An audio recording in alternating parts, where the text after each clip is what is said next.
গত পর্বে আপনাদেরকে ফেসবুক যে এসইওটা সেটা দেখানো হয়েছিল, কিন্তু একটি অ্যাপস আপনাদেরকে ডাউনলোড করতে বলেছিলাম, ছিল অ্যাপ স্টক।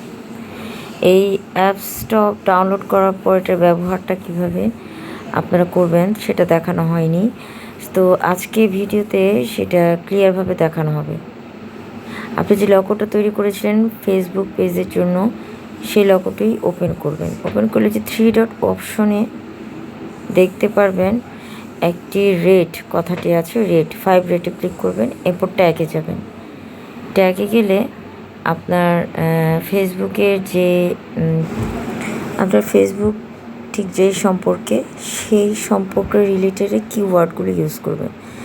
যেমন আমাদের রান্নাঘর সম্পর্কে বিভিন্ন ধরনের কিওয়ার্ড আছে, যেগুলো আপনারা সার্চ করতে গেলে আমরা অনেক সময় খুঁজে পাই। সেই কিওয়ার্ডগুলো এখানে আপনি দিতে পারেন, তবে মিনিমাম 10টা দিতে পারলে ভালো। কিওয়ার্ডগুলো রান্নাঘর সম্পর্কে দিতে পারেন, কিচেন রুম, রান্নাঘর, এই যাবতীয় কিওয়ার্ডগুলো ইউজ করবেন। এরপর ডিটেল অপশনে যাবেন। ডিটেল অপশনে গেলে একটু নিচে থেকে দেখবেন টাইটেল লেখা আছে, টাইটেলে যাবেন।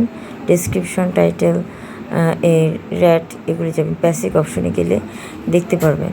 তো আপনি টাইটেল দিবেন, আপনার পেজের যে টাইটেলটা, সেই টাইটেলটা এখানে ব্যবহার করবেন। এরপর ওকে অপশনে ক্লিক করবেন।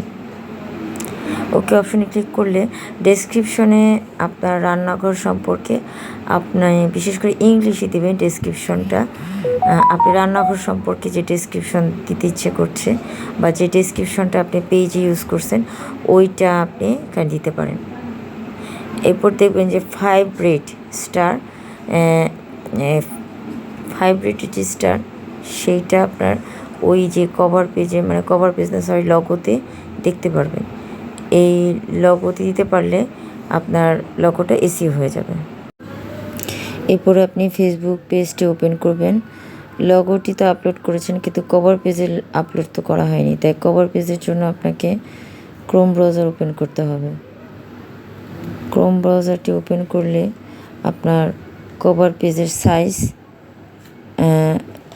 কত সেটা আপনি জানতে পারবেন। কভার পেজ লিখে সার্চ দিলে আপনি কভার পেজের সাইজটি নিতে পারবেন। এরপর আপনি পিক্সেলটি যে অ্যাপসটি ওপেন করবেন। আর পিক্সেলটি যে কীভাবে অ্যাপস ডাউনলোড করতে হয়, এটা আমার এই চ্যানেলে আপনি একটি ভিডিওতে পাবেন, সার্চ অপশনে গেলেই পাবেন।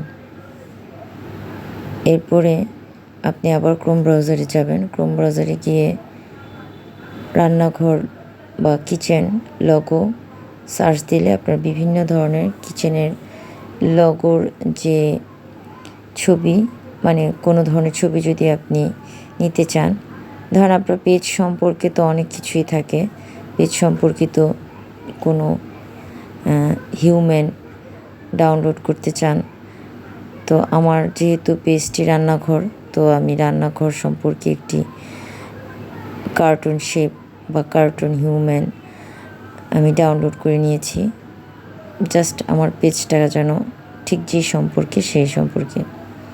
তো ডাউনলোড করার পর এটাকে আপনার, এরপরে আমি আরেকটা পিকচার ডাউনলোড করে নিয়েছি। এটা আমি আগেই ক্রোম ব্রাউজার থেকে একটি খাবারের একটি পিকচার ডাউনলোড করে নিয়েছিলাম। তো আমি বেশ 2টা ছবি ডাউনলোড করেছিলাম, যেটা আমার কাছে ভালো লাগে। এরপর এটাকে আমি লক করে নিই। লক করার পর যেই হিউম্যান, মানে যে কার্টুনটা আমি ডাউনলোড করেছিলাম, সেটা আমি রিমুভ ব্যাকগ্রাউন্ডে গিয়ে রিমুভ করে নিই। তো রিমুভ করা হয়ে আসলে এটাকে আমি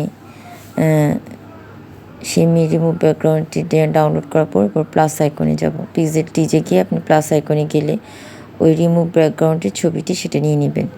নেওয়ার পর আপনি এক সাইডে বা কোথাও অন্য কোথাও যেখানে আপনার ভালো লাগে আপনি শেপ অনুযায়ী বসাবেন। কিন্তু খাবার পিছনে যে ব্যাকগ্রাউন্ড খাবারটির সাথে এই ছবিটি আমার কাছে ভালো লাগেনি, তার জন্য আমি অন্য একটি ছবি এটাকে বসানোর চেষ্টা করি। এরপরও দেখা গেছে যে উপর নিচ করার পর দেখি যে আমার কোনো ছবি অ্যাডজাস্ট হচ্ছে না। তো অ্যাডজাস্ট না হওয়ার কারণে আমি এই পিছনে যে ব্যাকগ্রাউন্ড ছবিগুলো, সেই ছবিগুলো আমি হাইড করে ফেলি। কারণ আপনি ইচ্ছে করলে আপনি কালার নিতে পারেন। তো আমার কাছে রেড কালারটাই বেশি অ্যাপ্রোপ্রিয়েট লাগছে, ভালো লাগছে আর কি।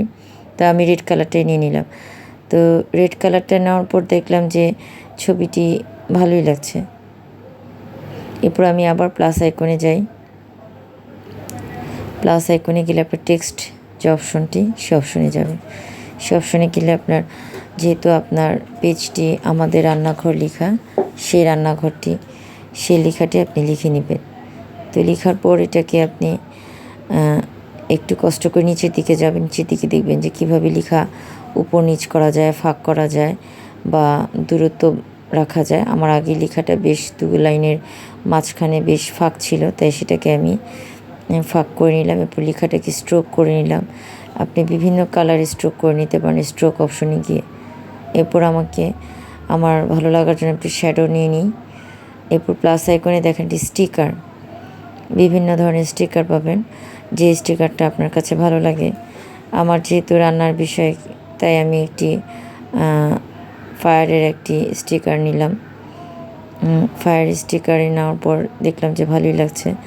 এরপর আরও একটি স্টিকার নিলাম, জাস্ট কালার। আর এখানে মনে করেন আপনার যে কোনো কিছুই আপনি ইউজ করতে পারেন, একেবারে একান্ত আপনার বিষয়টা বোঝানোর জন্য যে আমরা নিজেরাই কিন্তু গ্রাফিক্সের কাজ করতে পারি।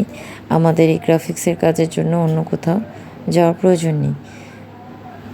আমার কাছে এই 3টি পাতার একটা স্টিকার, এটাকে আমি আবার কালার চেঞ্জ করে দিলাম।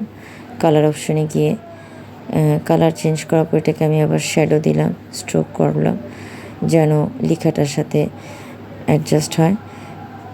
এরপর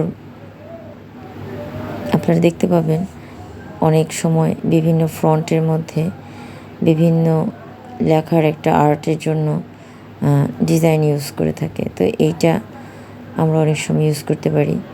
দেখুন, এটা দেখানোর জন্য এই কারণে যে এই আর্টগুলো আমরা বিভিন্ন ফন্টের মধ্যে লাগিয়ে থাকি। আমরা মনে করি যে এটা কোনো বিশেষ কোনো ফন্ট, এই ফন্টটা হয়তো বা ক্রোম ব্রাউজার থেকে কেনা হয়ে থাকে।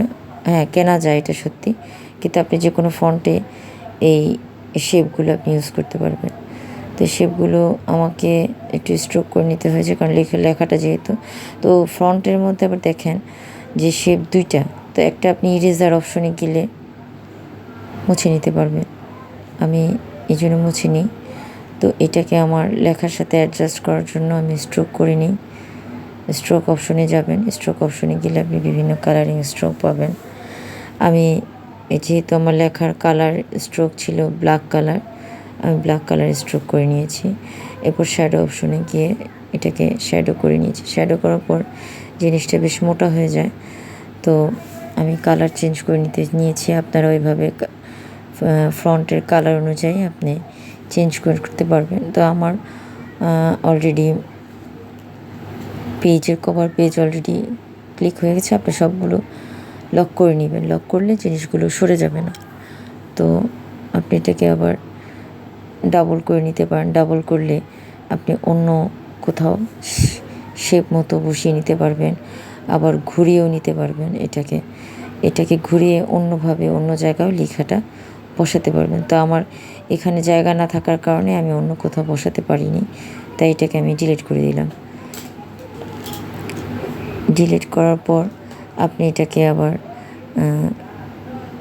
শেপে, অলরেডি আমার পেজ হয়ে গিয়েছে। তো এটাকে এখন আপনি ডাউনলোড করতে হবে। তো ডাউনলোড কীভাবে করবেন, আপনার প্লাস আইকনে দেখেন একটা 4 কোণ একটা অপশন পাবেন, প্রজেক্ট সেভ এবং গ্যালারি সেভ। তো আপনি ইমেজ সেভের মধ্যে একটা ক্লিক করবেন। তো গ্যালারি সেভ করার পর আপনার ছবিটি সেভ হয়ে যাবে। আর প্রজেক্টে গেলে আপনার যে পেজে কী নাম, সেই নাম অনুযায়ী আপনি সেভ করলে আপনার সুবিধা হবে যে কোন নামে আপনি ছবিটি সেভ করেছিলেন, তাহলে পরবর্তীতে আপনি সেভ অপশনে গেলে ছবিটি দেখতে পারবেন। তো আমার কিন্তু গ্যালারি কভার পেজে ছবিটি তৈরি হয়ে গিয়েছে। এটাকে আপনি আবার গ্যালারিতে যাবেন, আপনার মোবাইলের অপশনে।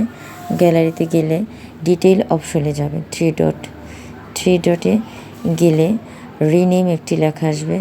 এই যে দেখুন দেখাচ্ছে, এই রিনেমে যে আপনি গিয়ে আপনার যে ইমেজটি, এই ইমেজটি আপনার পেজ যে নাম সেই নামটাতে আপনি রিনেম করে নেবেন।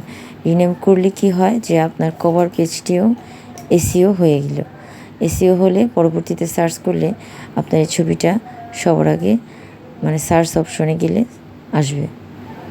তো আমি এখানে সেভ দেব নামটা লেখার পর। আমাদের রান্নাঘর যেহেতু পেজ, সে অনুযায়ী লিখলে আপনার পেজের একটি রিনেমটি চেঞ্জ হয়ে গেল।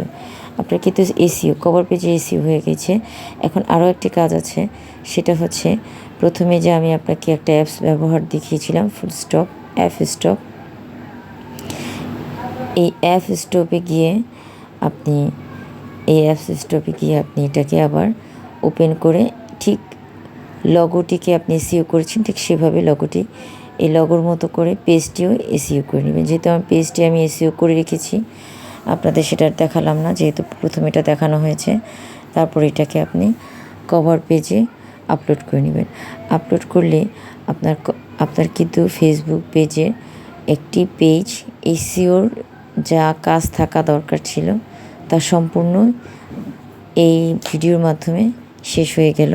এবং আগের 2টি পর্ব দেখে নেবেন, তাহলে আপনার 3টি পর্বতেই পুরোপুরি পেজ কীভাবে এসইও করতে হয় আপনি অনায়াসে এই ভিডিওগুলির মাধ্যমে শিখতে পারবেন। তো এই হলো আমার আজকের ভিডিও। আসসালামু আলাইকুম, খোদা হাফেজ।